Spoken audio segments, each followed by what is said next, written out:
Welcome to Pinnacle Performance Company's Fishbowl Friday with Pinnacle co-founder and COO G. Riley Mills and master instructor and editorial director Brad Lawrence.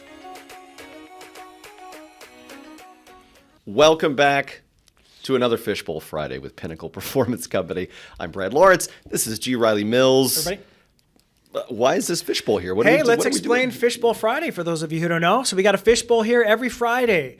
Inside of this fishbowl, we have a bunch of slips of paper. On them are questions, problems people run into pretty commonly around leadership, communication, collaboration, influence. Every Friday, we pick one. Brad and I talk about that topic and offer up some tools, some techniques to help you become a better leader or executive. Yes. Ready to go? Yes, let's do it. All right. I'm excited. TGIF. All right. Yeah. I like that one. Why do I have trouble making eye contact, and what should I do about it? Okay. So an eye contact question. I like it. Why do I have trouble? What should I do about it?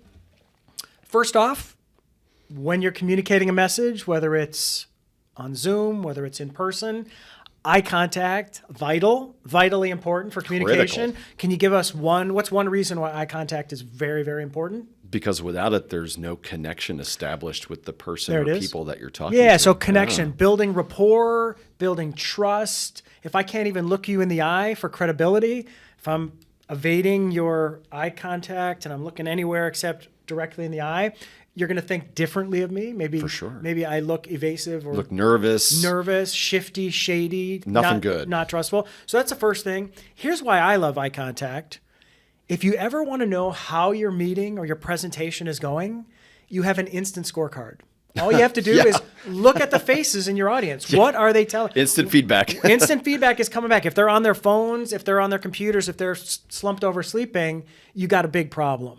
What else for eye contact besides to build rapport and to read your audience's, reactions to your information? What else would you share about eye I contact? can't think of a better way to project confidence. I think anything else you're doing physically or even vocally, I'm not saying it doesn't matter, but it all takes second seat to whether or not you're actually establishing eye contact. Sure. Yeah. So without it, you can be doing everything else perfectly. Your content can be A+, but if you're not establishing eye contact, you're Yeah, agree. In the olden days of words we never use at Pinnacle, public speaking. Ooh. So you'll never hear Pinnacle use the term public speaking. It's outdated. It's too weighted with nervousness, bad previous experience.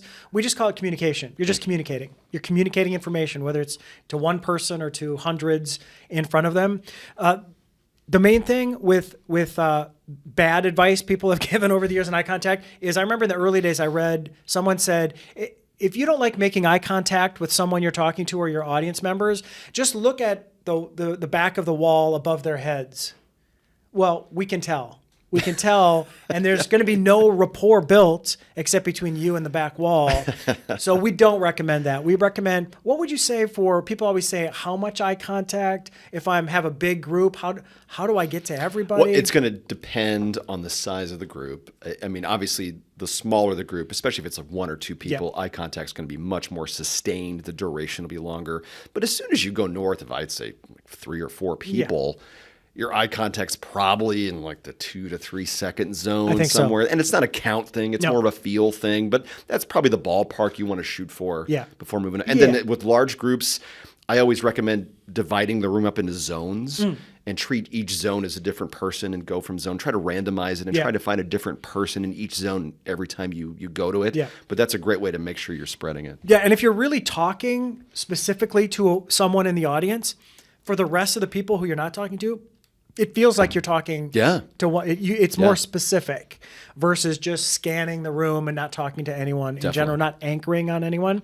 Also, I recommend find a friendly face. Yeah. Especially if you're nervous. Especially. Find that one person who's smiling and who's right there with you. Connect your eye contact with them. Yeah, have a friend. Have a plant out there that you could go to. Yeah. I think something else that's also proving challenging since the pandemic in 2020 is when you're virtual. Yes. Where do I look? Yes. Where do they look? Do I look at the camera? Do I look at people? I want to see how people are reacting, Gary. So don't I look at people? Yeah. What's your advice?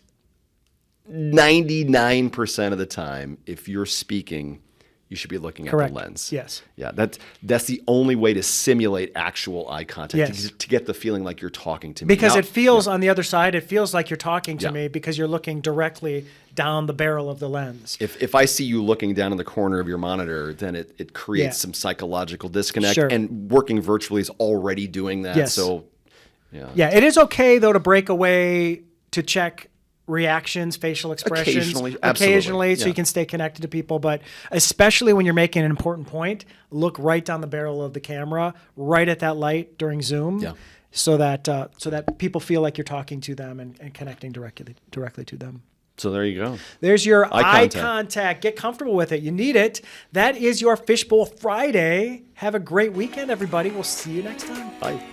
If you'd like to submit a question for the Fishbowl, drop us an email at fishbowl@pinper.com. If you'd like to learn more about Pinnacle Performance Company, email us at info@pinper.com. Don't forget to subscribe, follow, and tell your friends. See you next week.